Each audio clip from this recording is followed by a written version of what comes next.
name is Mike Balka, and this is my new daughter Kirsten.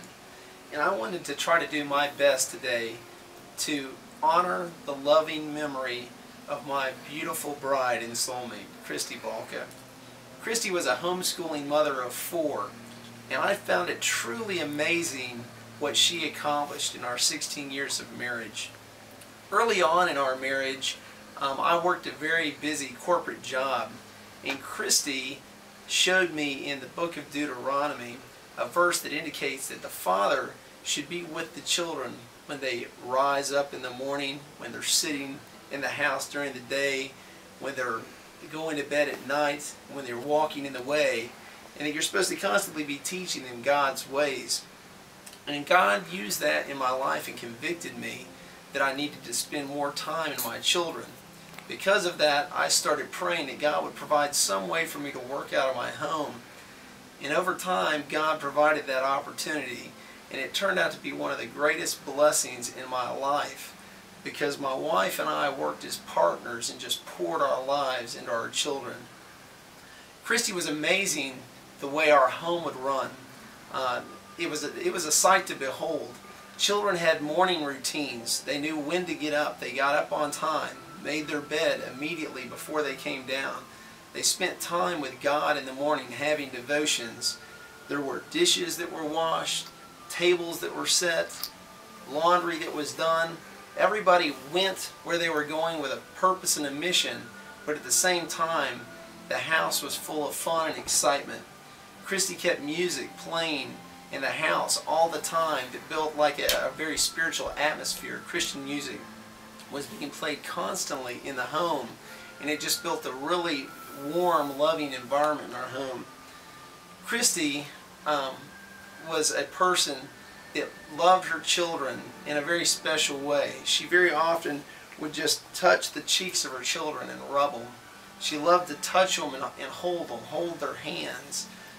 She just loved her children so much and in so many ways. And she had 2 basic principles in her child rearing technique that I just found very amazing and very valuable. The first thing is she believed that you should tie heartstrings to your children. And she would do this in several ways.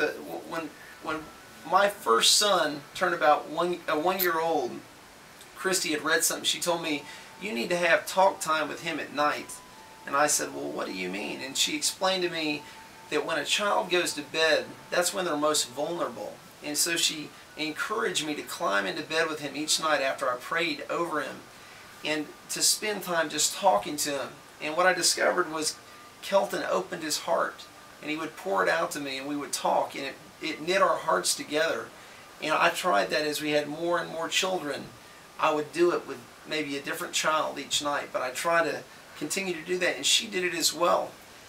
She constantly read books to the children. She would sit in a chair or on the couch, and she would surround herself with the kids, and she read book after book. And she went into a tremendous amount of time in finding books that she knew would develop godly character qualities in their lives. And as she read with just tremendous expression, the desire of our kids was to become the characters in those stories and to grow up to be people that had that kind of character. Christy came up with many other amazing ideas. She had us picking strawberries. She had us picking blueberries. She had us camping over and over, trip after trip. We went on Bible quiz tournaments. Christy poured her life into Bible quiz and would allow our children to quote chapters of Bible verses hour after hour. And we went on trips to Kentucky, Colorado, West Virginia, all over, encouraging our children in Bible quiz and helping coach their teams.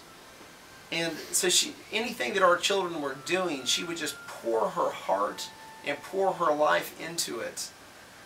And so that was really her first concept there, was to tie heartstrings in any way, communicating with them any way she possibly could.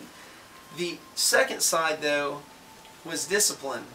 because of the fact that she tied the heartstrings so tightly in first, the children became very receptive to discipline. They didn't resent her because they knew how much that she truly loved them, and they knew that what she was doing was for their own good. So she was very consistent, probably more consistent, certainly more consistent than any human I've ever seen on the planet in terms of discipline. But the way she disciplined, she always tied the punishment to the crime. So for example, if a child was using a toy for offense, the toy would be lost and they could no longer use the toy. She was extremely creative and imaginative in that way, but could always get to the heart of the matter and turn the heart of the criminal to God. You know, Christy was saying to me a couple of weeks, a quote from one of our former Sunday school teachers, Daniel Webster. He would often recite this quote. I believe it John Wesley originally said it. She told me, she said, "Mike, don't seek a ministry." She said, "Look and anticipate the fruit of a disciplined life." And that's what Christy was. She was disciplined over and over. She was disciplined in reading God's Word. She was disciplined in the way that she was going to raise her children. That was her life's mission and purpose, was to rear and raise godly children. Christy was a choleric by nature. She had a determination and drive like nobody I've ever seen, and she poured every single ounce of it into being a wife and a mother. And I can tell you for certain that there were no regrets. And now, in conclusion, I would like to introduce you to my wife's crowning achievement, our children. This is my oldest son, Kelton. He's 13 years old. This is my daughter, Ariana. She's 11 years old. This is my son, Grant. He's 9 years old. And this is my son, Carson, and he's 5 years old. In 16 years of marriage, Christy left me more love and a legacy in our marriage and with these children than most people will ever experience in a lifetime. And I would challenge you, how are you living your life? Are you living a life that would have regrets? Or are you living a life that will serve your Creator and will last for time and for eternity? Thank you.